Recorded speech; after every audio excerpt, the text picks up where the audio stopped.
we begin with breaking news. China has just raised its tariffs against the US from 84% to 125% starting on Saturday. Beijing says it will ignore any further tariff hikes from Washington.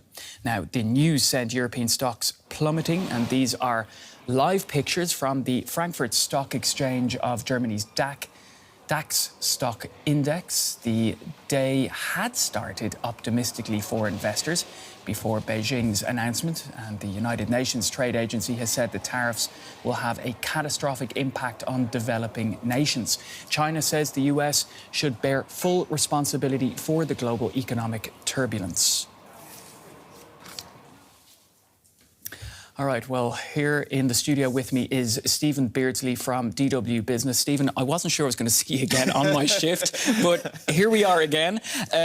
So China's raised the tariffs from 84% to 125%. It's this latest twist in this trade war between the biggest world economies, or the biggest economies in the world. Bring us the latest.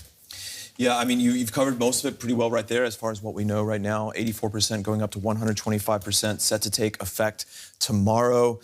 China saying when it did this, a spokesman saying that basically the U.S. has violated the norms of trade, continues to do that, and that it felt obliged then to further raise tariffs to match it. Interestingly, it also said, the spokesman said that there would be no further attempts to match U.S. tariff hikes bit by bit. It called the whole process a joke, and so suggested that this might be the last hike that we see from the Chinese side. Interestingly, I have here, he also, the spokesman also said that China took credit, essentially, or he took credit for, China took credit, I should say, for Trump's decision to put that pause on the other tariffs, saying that it was their pressure that had essentially put so much strain on the U.S. economy and that forced Trump to step back. So you see this kind of gamesmanship coming in, this willingness to push and say, look, we're willing to go mano a mano here, and that's, I think, why you're seeing those shares drop. Now, analysts reckon the US packs a bigger punch, but that China can take it on the chin. How do you see that?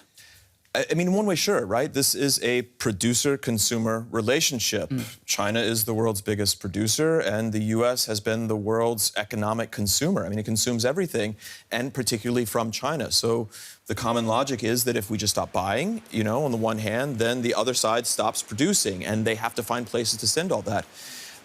China can take it on the chin in the sense that it's not going to feel as acute a pain as probably the U.S. has felt, is feeling right now, and will continue to feel if things continue to go as they are. They are going to feel pain, of course, don't get me wrong. There are tons of exports that they have to find a home for.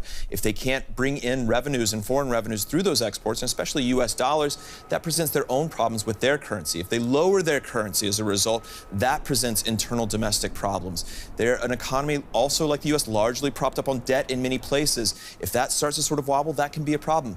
But for the U.S., it's a democratically elected administration there, and a lot of them are invested in the stock market. They don't want to see the turmoil that's going on right now.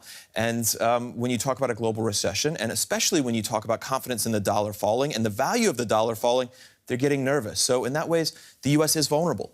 Now, just before coming to air, I was taking a look at the markets, and you can just see the red. You just saw that picture. We just saw it there. Right. They're just basically dropping again. It's another day where we're seeing this volatility. Should we essentially be bracing for what we've been seeing for another day of volatile figures?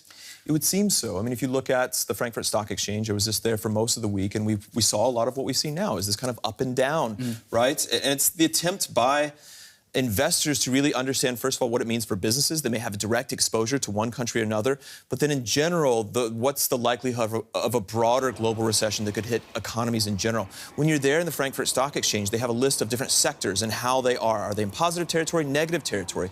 And what we saw over the past few days is that they were all in plus or they were all in minus. That means that investors aren't going, well, industrials are going to do well and retailers are going to suffer.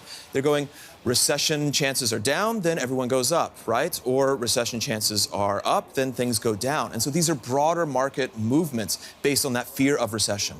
Now, another element that you did touch on it there about exchange rate. The dollar exchange rate has dropped, and it's at a 3-year low against the euro. So what does this actually mean? Break it down for us for consumers. Well, it depends on where your consumers are. It means if you're in the U.S., for example, a weaker dollar means you can buy less of imported goods that are coming in. If you are here in Europe, then you can afford more of the dollar. It makes certain things more attractive. It also means that global commodities that tend to be priced in dollars, they're a bit more affordable now for some countries. That's generally a good thing. But remember that the dollar is the world's reserve currency. And the fate of the dollar also means that that's the fate of a lot of reserves that other countries have in terms of their feeling of security having those as reserves. The big fear through all of this is a sell-off of U.S. treasuries, a sell-off of U.S. dollars, a fall in confidence in the U.S. dollar. And so that's why there is a bit of surprise having seen the dynamic that's taken place. Usually tariffs put on by one country would raise that country's dollar or that currency value. And in this case, we're seeing it weaken. And that suggests that a global recession is the big fear here and that confidence in the dollar in general is falling. That's not a good sign. I said to you last time, it's been a busy week. Right. To say the least. Almost the weekend, yeah. Stephen. All right, we'll leave it there. Stephen Beardsley from DW Business. Thanks for bringing us that update. Thanks, Pablo.